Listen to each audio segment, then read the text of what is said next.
Good afternoon, everybody. I hope all of you are safe. Today, we'll be discussing salivary gland lesions, that is, lesions other than neoplastic lesions. This is a diagram of the parotid gland and some of its relations. This is just as an introduction. Anyway, some of the lesions that we are going to describe today would be mucocele, ranula, silolithiasis, that is calculi, sialadenitis, that is infection and inflammations, silosis, siloria, Fraze syndrome, and Jorgen syndrome. Now, coming to mucoceles and ranula, they are extravasation cysts of the minor, usually of the minor salivary glands. Ranula is an extravasation cyst of usually either the sublingual gland or the minor salivary glands in the floor of the mouth. So, like I said, they are pseudocysts associated with mucus extravasation in the surrounding soft tissue. Uh, Pathophysiology is the cyst develops due to a disruption of the flow of saliva from the secretory apparatus of the gland. Now, this interruption to the flow may be either due to mechanical injury or due to ductal obstruction, which may again be due to a stone or due to fibrosis from inflammation or various other causes. If you look at the epidemiology, it is the prevalence from certain sources say that mucocele is, I told you mucoceles are usually from the minor salivary glands. The incidence is about 2.4 per thousand population. A ranula is about 0.2% per thousand population. And like I already told you, a ranula usually arises from the sublingual gland or the minor salivary glands in the floor of the mouth. Age wise, they usually seen in the younger age group. You can also get it in the older age group, but it's usually in the between 10 and 20 and second and third decades of life. So like I said, these are pseudocysts. When I say they are pseudocysts, they do not have an epithelial lining. Whereas you can also get true retention cysts, but the retention cysts only form less than 20%, and they are usually seen in the elderly, that are usually in the 50s and 60s. If you look at the histology of ranula or mucocele, they are well delineated cavities. The characteristic feature is that they contain free mucinous material, and this is characteristic. And the other thing is, because they are pseudocysts, they do not have an epithelial lining. The other finding that is seen on histopathology is that they contain mucophages in the fibroconnective wall, and this can be made out when you use carmine stains. This is a low power microscopic picture of a mucocele showing you that there is no epithelial lining. Again, to repeat, mucoceles are usually seen from minor salivary glands, and clinically they are painless soft swellings, usually less than 1 centimeter in size. Very rarely they can grow up to 4 centimeters. And the commonest site of a mucocele is the lower lip, 81.9%. They can also be seen in other parts of the oral cavity, that is the mouth, the ventral part of the tongue, buccal mucosa, etc. But a ranula, like I said before again, is usually arises from the sublingual salivary glands or either a smaller, minor salivary glands in the floor of the mouth. Very rarely, they can also arise from the submandibular salivary gland. If you look at a ranula, they're usually unilateral. Now, if it's a very large ranula, it can extend onto the opposite side also. Sometimes you can get bilateral ranula, but they are always soft, and they might be bluish in color. Now, this bluish color depends upon the depth at which the ranula is. If it is just under the mucosa, you will get a bluish color, but whereas if it is deeper, then you may not get that bluish color. They will always be cystic because it contains mucus, and if it is superficial, like I told you, if it's just under the mucosal lining, it's usually brilliantly transluminant. Now there is a special type of ranula called a plunging ranula, or also called a cervical ranula.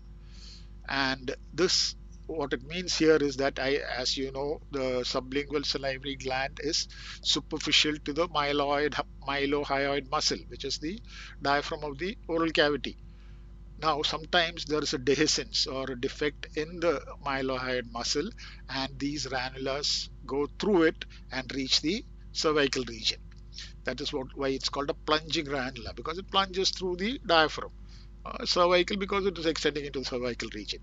They also have the same characteristics as an oral ranula, and you will get transmitted pulsation between the swelling in the neck and the swelling in the oral cavity.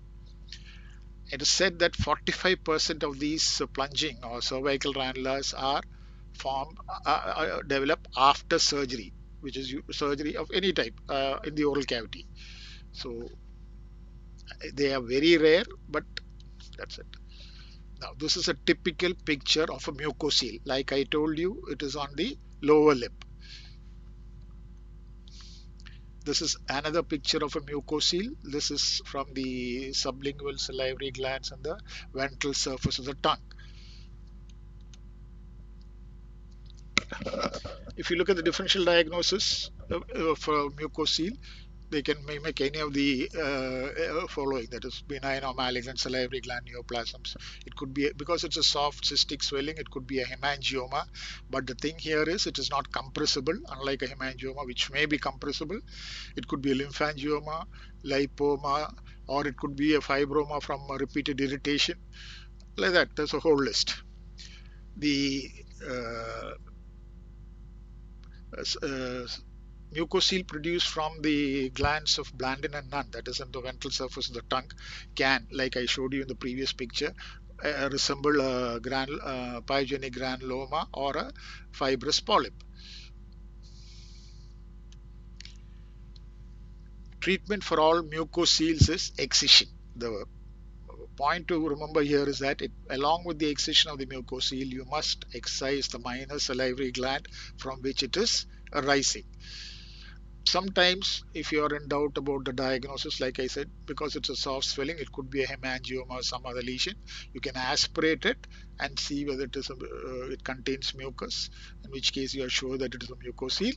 Whereas if it is some other thing, you have to manage it accordingly. For very large lesions, you can do what is called marsupialization.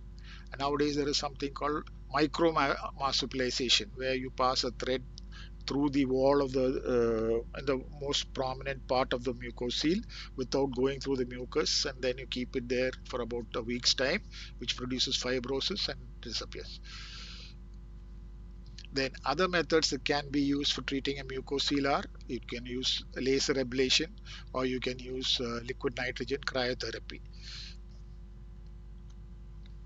Now coming to ranulas. Ranulas, I told you again, are a type of mucocele which is found in the floor of the mouth from the sublingual salivary gland.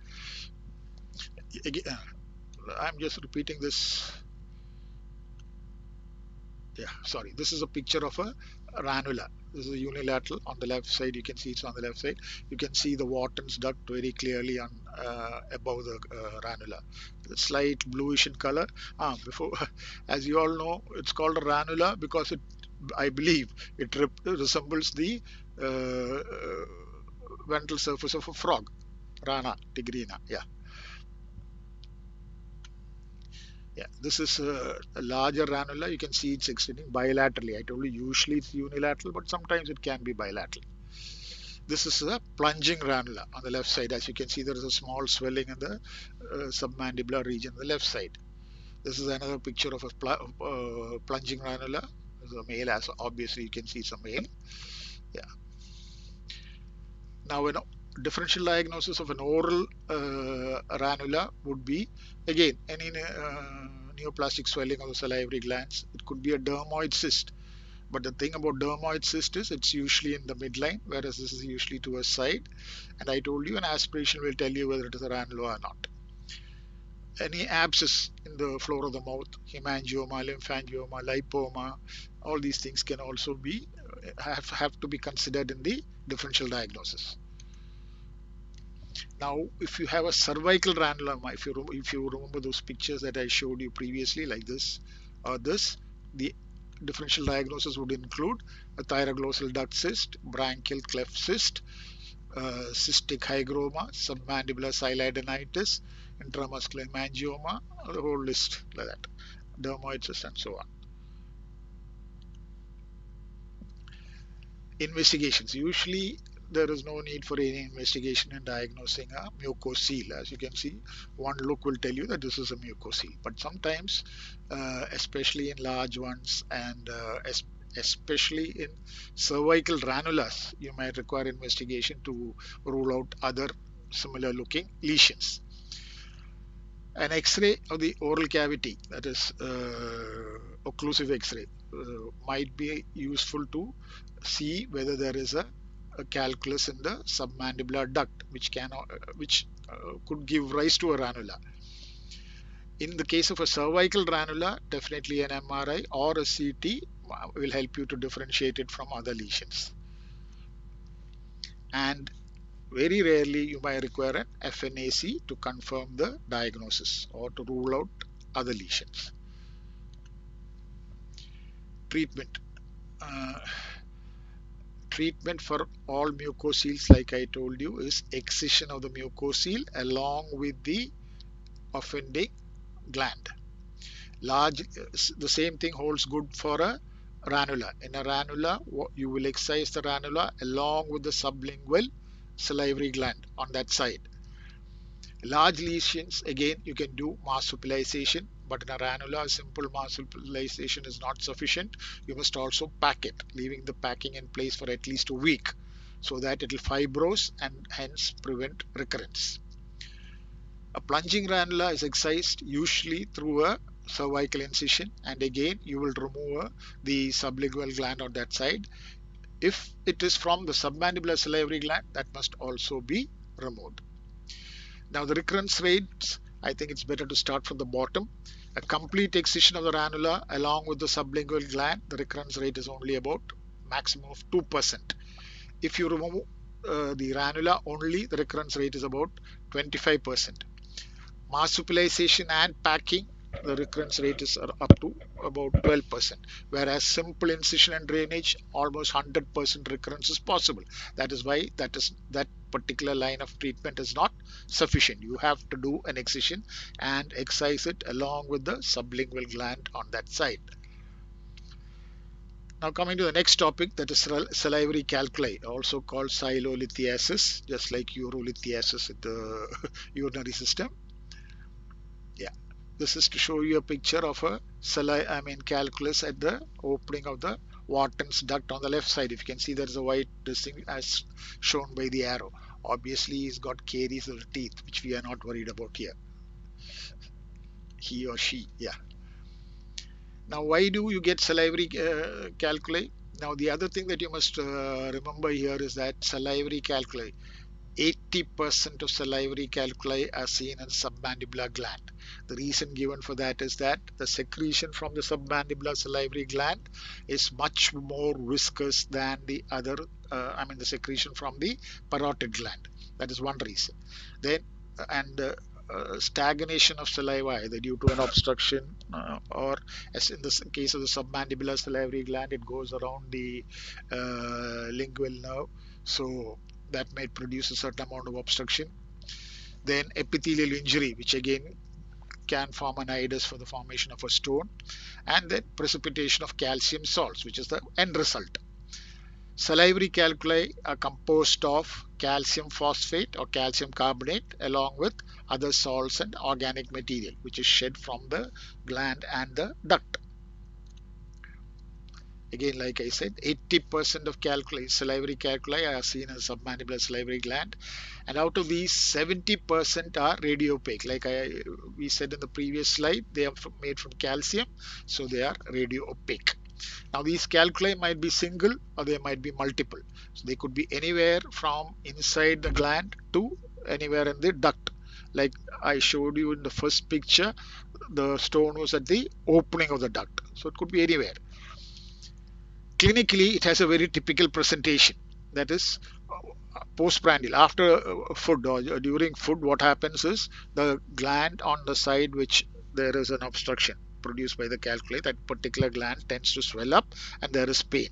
After a few hours, the swelling subsides and the pain also subsides. This is obviously due to obstruction to the flow of the saliva by the calculus.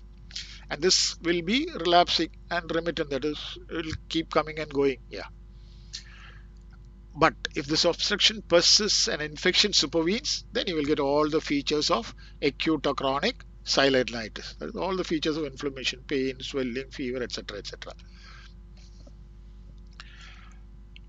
So investigation of a suspected case of silolithiasis would, the first and easiest thing to do would be a plain x-ray. But the problem with the plain x-ray in the oral cavity is obviously the presence of all those bones, mandible, maxilla, etc. etc. So you will have to take oblique views or you will have to take occlusive views with the x-ray film in the oral cavity, in which case you will get good films. The other excellent method of investigating salivary calculus is what is called silography. Silogram, that is, you inject a dye through the opening in the duct and take an X-ray. So they should show you the calculus and the site where it is, etc. The nowadays you also have siladenoscopy, just like other scopies through other orifices. You can do a scopy through the duct. You can also do an ultrasound. The advantage of an ultrasound is that besides showing you the calculus, it can also tell you whether the lesion is limited to the gland or whether there are any other lesions surrounding it. The typical feature that you get in on the ultrasound is best done intraorally. You must have an intraoral probe. That's the best way of doing it. Besides hyperdense shadow, you will get what is called uh, uh, echo, I mean, sorry, you'll get a shadow. I mean, besides the reflection from hyperdense reflection, you will get a acoustic shadow beyond the calculus, just like you get it in the case of cholelithiasis or urolithiasis. You can also do a CT.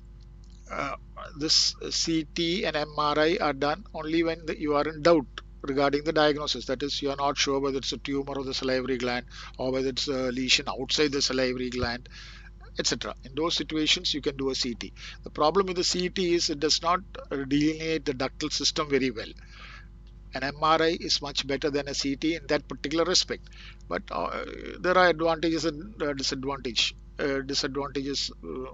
which we will not go into now. Now coming to the treatment. Treatment will depend upon the location of the calculus in the gland and the duct and the function. When I say location, in the case I told you, the submandibular gland is the commonest site of a calculus. And in the submandibular gland, if you have a calculus in the duct, distal to the lingual crossing of the lingual nerve, you can probably extract it through the oral cavity. You slit the duct, remove the calculus, and you marsupialize, that is, you evert the duct. The reason why you want to evert the duct is you don't want it to close off and produce a fibrous stricture. So once you evert it and suture it to the floor of the mouth, it will not close off and produce it. Whereas calculi located proximal to the lingual nerve or within the substance of the submandibular salivary gland will require a formal siladenectomy. That is, you will have to remove the submandibular gland and extract the stone along with it. Conservative treatment can also be tried. That is, one is good hydration, so that there is plenty of saliva being produced, which, and you can use silagogues, that is, you can suck on a piece of lemon or you can use suck on a lozenge, which will increase the amount of salivary secretion and it might dislodge the uh, calculus into the oral cavity. This I already told you, duct, how you remove it, and if it's in the if it's in the gland, you will have to do a silating. The other methods that I used, especially in the case of the parotid salivary gland, is you can use lithotripsy, just like you use lithotripsy in the for calculi in the kidneys, or you can use endoscopic methods for removal of the stone. Then endoluminal bulb dilatation, stone extraction, all these things can be done, are methods which are being tried. Yeah, this is an X-ray to show you a submandibular salivary duct calculus. As you can see, there are two calculi, one anteriorly shown by the bigger arrow and one posteriorly, which is the larger stone, shown by the smaller arrow. Yeah, this is a xylogram showing you a stone in the submandibular salivary duct. As you can see, the stone is just next to the gland, at the junction of the gland to the duct. This particular stone you will have to remove by doing a xyloidenectomy, whereas in the previous X-ray, the stone that was seen anteriorly, that is shown by the big arrow, could have been removed by just slitting the duct and removing it. But then you have that other larger stone near the gland, which will require xyloidectomy. So this again is showing you an ultrasound picture of a calculus, as you can see by the arrow on the right side, and you can see the acoustic shadowing distal to the calculus anteriorly. That is on the left side, you can see that there is soft tissue being shown, but on the right side where you get the arrow, beyond the arrow, it is all black. That is the acoustic shadow. Yeah, this is a CT image showing you a calculus in the submandibular gland. As you can see here, the ductal system is not very clearly seen. If you look at the picture, see on a xylogram, you can see the ductal system beautifully. Coming to our next topic, which is sialadenitis. As you know, itis is inflammation. So now sialadenitis can be due to various reasons. Acute sialadenitis, which is what we are more worried about, is could be either due to bacterial infections or viral infections. Viral infections examples would be mumps and things like that, which we will not discuss. We will leave it to the pediatricians and the medical people to discuss it. We are more interested in the bacterial sialadenitis. We'll come to it later. Chronic sialadenitis can be produced by obstructions due to a calculus or fibrosis or anything, or it could be due to trauma. The other major cause for chronic sialadenitis is exposure to radiation following treatment for either lymphoma, for a carcinoma of the thyroid, or squamous cell carcinoma of the oral cavity. You give radiation, you destroy the salivary gland epithelium, and you get chronic sialadenitis. You can also get granulomatous sialadenitis like tuberculosis, sarcoidosis, and many others. Autoimmune sialadenitis again is a entity which is discussed, that is Sjogren syndrome. Drugs like thiourea can also produce sialadenitis. Like I said, we are interested in acute bacterial sialadenitis. This is very commonly seen in post-operative patients. The reason is that they might be dehydrated. They might be unconscious, so they will dehydrated. Along with that, various drugs which can produce reduction in the production of uh, saliva, they might not be able to swallow. So all this tends to produce dry mouth. All this tends to produce a good medium for growth of bacteria, and you get ascending infection, usually of the parotid gland, and you get acute parotitis. So they are usually seen in moribund patient, unconscious patients, dehydration, poor hygiene being the reasons.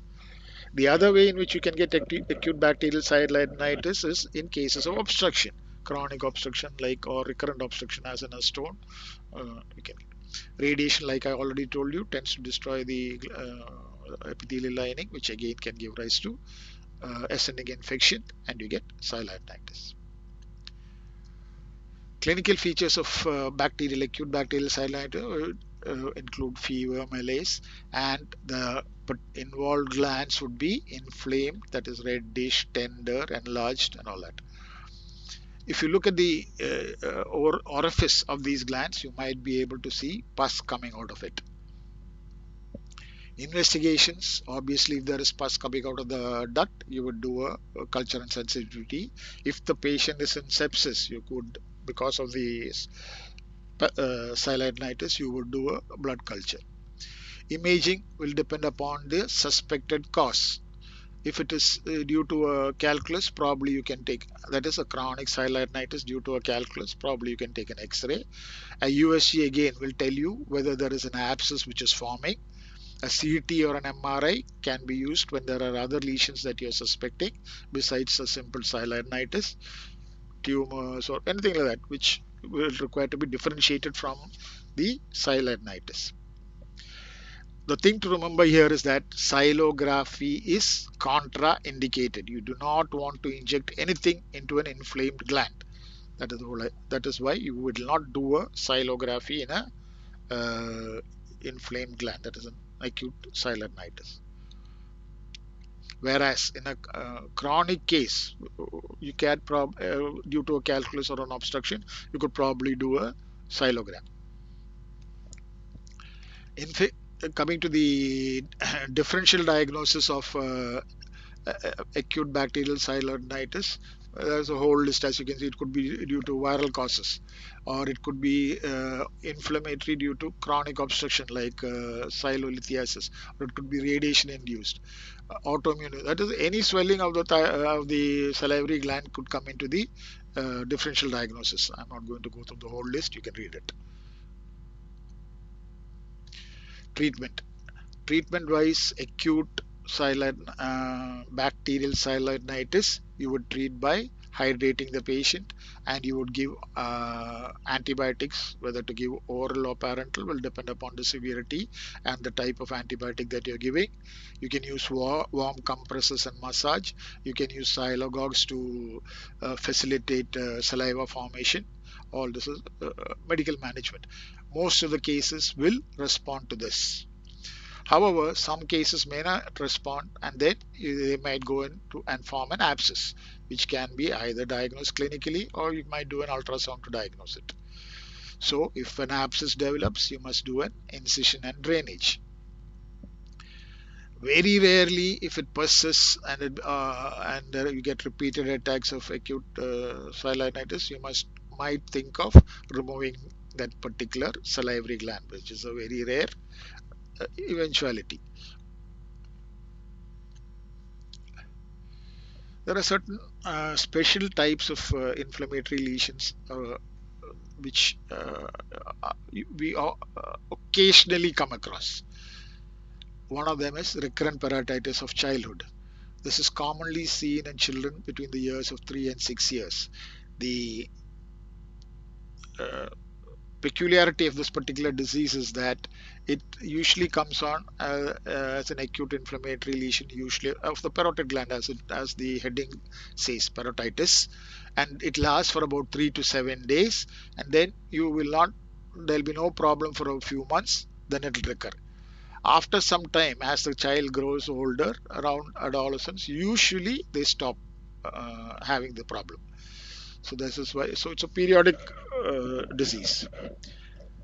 How would you investigate this? The investigation of choice here is silography. I told you silography is not done in acute bacterial silenitis, but in this case you can do it because it is not that an acute problem, and it has a very typical appearance. You get pockets of dilated ductal system within the salivary gland, and it gives you what is called a snowstorm appearance.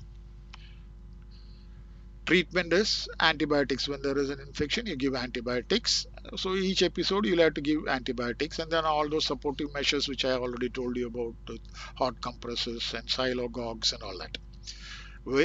Very rarely, if you get very repeated attacks, frequent repeated attacks, you might have to give antibiotic prophylaxis, just like you do in a case of repeated infection of acne and all that.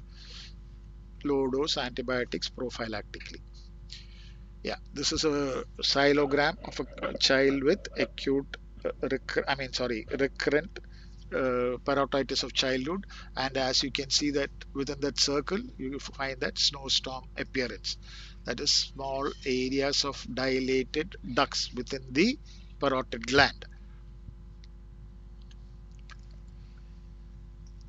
Another peculiar type of silent rhinitis is what you find in children or in patients infected with HIV.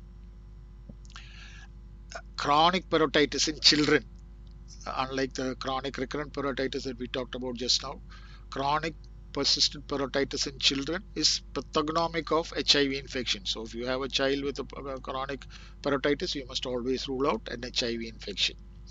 Now, the presentation in patients with HIV infection can be two types. In children, it's usually presence like what you see in Sjogren syndrome in adults. That is dry mouth and minimal swelling of the salivary gland is what you normally see. And obviously, there might be problems with the teeth because of the dry mouth and all that, caries, this, that, and all that.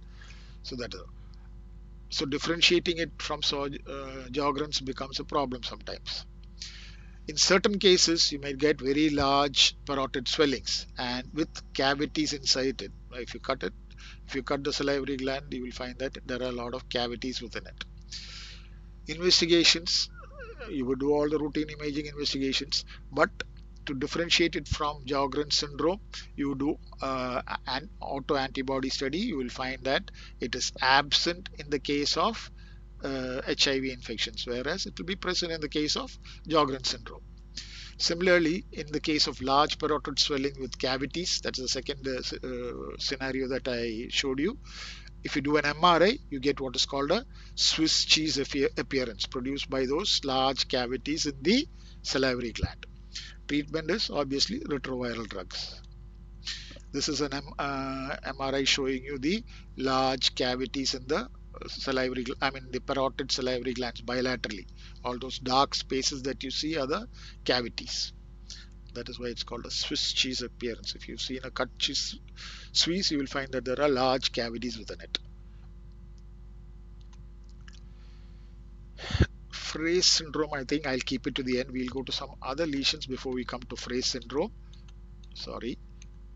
Yeah.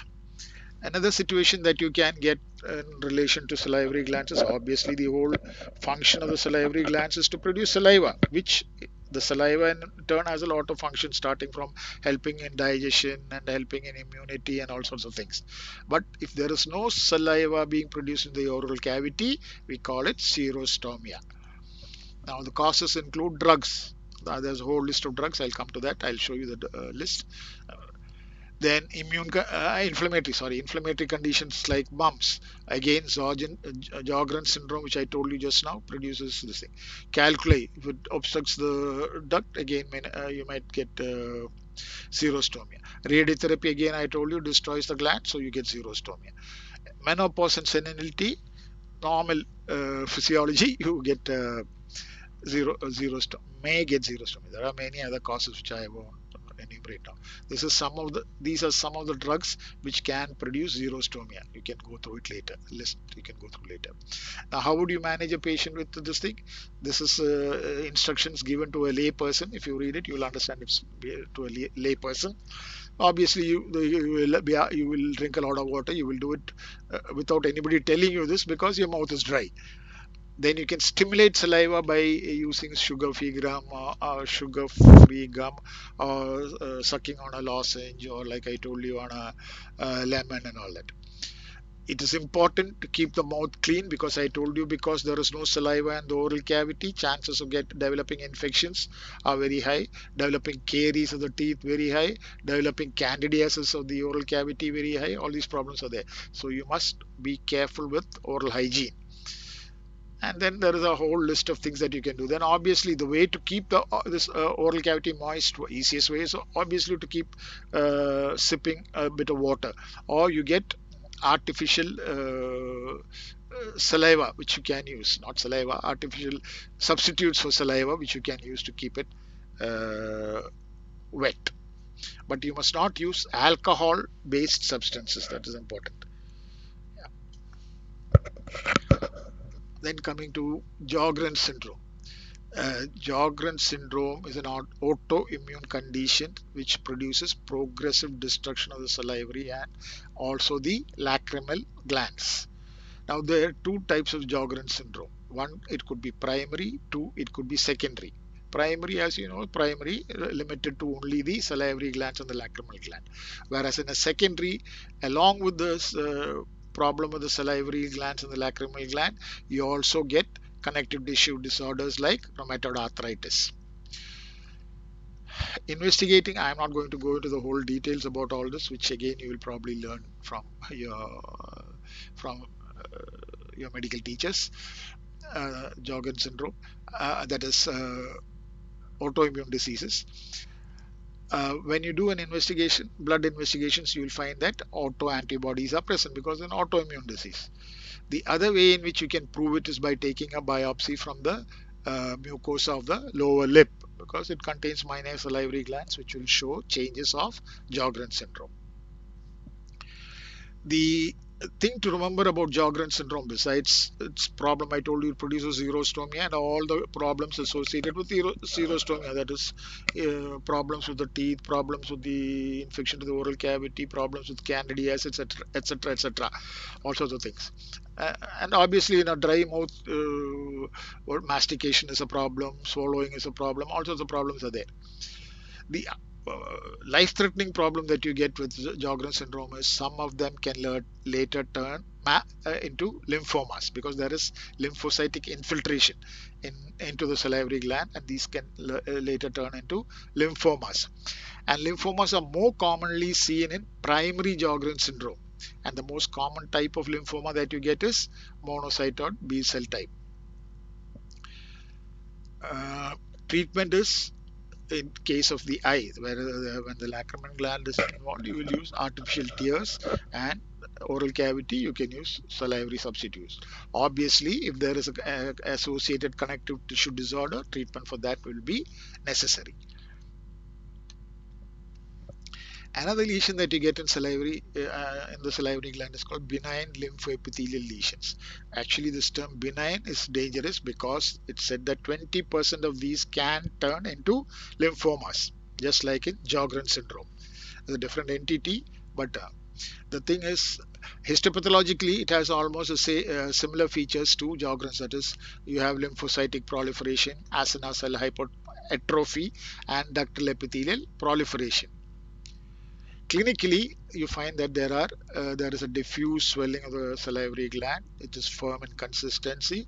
It may be painful, and in about 20% of cases, it is bilateral. Again, like I keep saying, the importance of this particular lesion is that 20% of them can develop into lymphomas. So they require very long-term follow-up, but almost till their death. Treatment is there is no specific treatment, but you might have to do a parotidectomy to come to a diagnosis. And I definitely request long-term follow-up, because I again keep repeating, there is a chance that they might turn into a lymphoma. Another condition that you get in salivary glands is called sialadenosis or sialosis. This is a non-neoplastic, non-inflammatory swelling where you get acina hypertrophy and ductal atrophy. And here again you get infiltration of fat, that is within the acini. So that is why you get an enlargement of the salivary gland, usually of the parotids, and usually it is bilateral.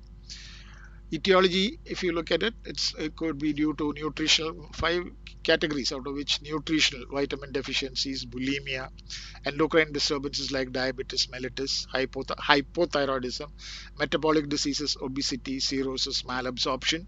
So people who are alcoholics, you might find that their parotid glands bilaterally are swollen. Uh, yeah, if you look at it, I mean, if you see a patient like that, you will never forget that appearance. It gives you what's called a hamster like appearance. Hamsters, you must have seen hamsters at least, yeah. So it gives you a hamster like appearance. So differential diagnosis, I'm sorry, the other cause which produces sialosis would be inflammatory lesions. Then Sjogren syndrome again can give an appearance of that. Drugs like thiourea, etc. Yeah, this is a typical appearance of a sialosis. As you can see, both sides of parotid glands are enlarged. And this is due to excess alcohol use.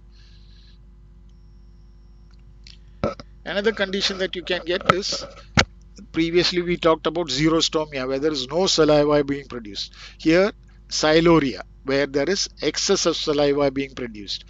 And this is again due to certain drugs or certain oral infections which can increase the production of saliva. In certain situations, you get normal quantities of saliva, but there is drooling. This is usually, that is, it keeps dribbling out from the sides of the mouth.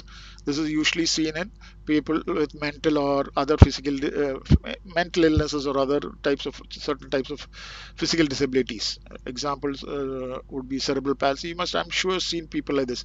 Some of the people who have cretinism, you will find that they are dribbling. Normally, why is it that why is it that saliva does not dribble? See, we produce about 1000 to 1500 ml of saliva per day. Why it does not dribble outside is that we autom automatically swallow it. We may not think about it, but we keep on swallowing it. Except when you keep on talking like I'm doing now, in which case you might get a little saliva at the corner of the mouth because you're not able to swallow. You keep on talking, you cannot swallow. Yeah. Now, the treatment for this is, the other point to remember here is that in the resting phase, that is when you are not eating, when that gustatory function is not in action, saliva in the oral cavity is mainly produced by the submandibular salivary glands. So to treat siluria, what you do is either you can reposition the Wharton's duct, that is the duct of the submandibular salivary gland, so that the secretions go posteriorly instead of, normally it opens at the root, I mean at the tip of the tongue, isn't it? So it goes posteriorly. Or you can even excise the submandibular salivary gland. Some there are various other ways of managing it, but basically I wanted you to understand that there is a condition called siluria and the situations where you get it and some of the ways in which you can treat it. Now I think we'll go back to Frey syndrome. Why I am discussing Frey syndrome in the end, this is actually not a disease of the salivary gland. It's a problem that you get when you do surgery on the salivary gland. That is when you do a partial parotidectomy. You get what is called, you may get what is called Frey syndrome.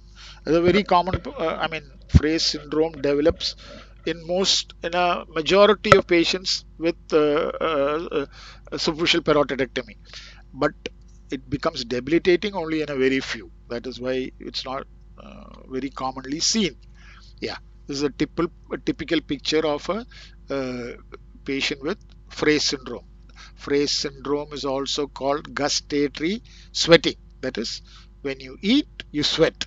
The thing about the sweating is that it is limited to the region supplied by the auriculotemporal nerve, as you can see here. And if you look carefully, just posterior to the arrow, you can see the incision made for the parotidectomy. Curved incision you can see there. Yeah. So this is Frey syndrome, gustatory sweating. And I told you the sweating, normally when you sweat, the whole body sweats, isn't it? You don't get sweating localized to one area. But in this particular case, the sweating is localized here. The reason being, I'll tell you, this is the reason. When you do a superficial parotidectomy or a parotidectomy, what happens is, see, normally the skin in that region is supplied by the sympathetic nerves, which innervates the sweat glands, and stimulus of the sympathetic nerve produces sweating. What happens after parotidectomy is that the parasympathetic nerves going into the parotid gland get get misdirected. That is, they get directed towards they grow into the nerve supplying the sweat glands in the skin there, and the salivary secretions are stimulated by parasympathetic stimuli. So when that particular stimulus comes along the parasympathetic pathway, instead of going into the parotid gland, it goes into the sweat gland and produces sweating. That is the principle here. The diagram on the right side gives you an idea of what this is all about. Yeah. So how do you detect this clinically? A simple clinical test to detect this. Obviously, the patient will say that he keeps sweating there when he is eating. That is, when he starts eating or when the gastric stimulus is there.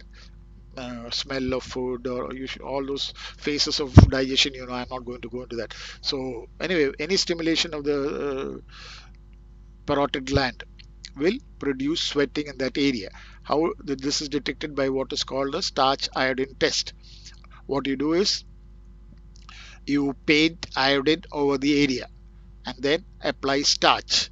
Now starch reacts with iodine to produce a blue color. For this you need water for the reaction to take place, isn't it? Obviously there has to be liquid iodine to react with the starch. So that water is produced by the sweating. So this is how you do it. You apply iodine first, and then you apply starch over it, corn flour, that is called starch, and starch over it, and then you stimulate that. You ask the patient to eat something. There is stimulus which produces the bluish color. This is the on the extreme left. The picture on the extreme left shows you that discoloration. You can see the starch powder white all around, and that central area discolored, which is produced by the reaction of the iodine to the with the starch.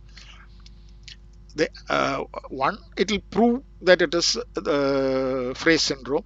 Secondly, it helps you to demarcate the area where this sweating is taking place, so that later on when you want to treat it by giving Botox injection, you know where to give it. So that is the other advantage of doing this particular test. Treatment is antiperspirants, obviously. That is what we will do anywhere. Any of us, when there is excessive sweating, tend to use antiperspirants. Then you can use topical antiperspirants like ammonium chloride. Obviously talcum powder was what probably you'd use most commonly. Then you can use ointments containing anticholinergic drugs. uh, you can use topical application of alpha adrenoreceptor agonists like clonidine. And then there is you can block the parasympathetic outflow by alcohol injection or lignocaine injection. But nowadays the best treatment that is available is injection of Botox in that area. The thing is, it can be repeated, and the side effects that you get with this are much less compared to other invasive procedures like alcohol injection and all that. You can also prevent this by, treat this by giving radiation. But the problem is you can get radiation induced skin carcinoma and other problems. So uh, you will think twice before you using radiation to treat a benign condition like this. During surgery, you can prevent this particular Fraze syndrome by using a temporal fascia graft. That is, you interpose a temporal fascia between the gland and the skin. So obviously, the nerves cannot go through it and innervate the sweat glands.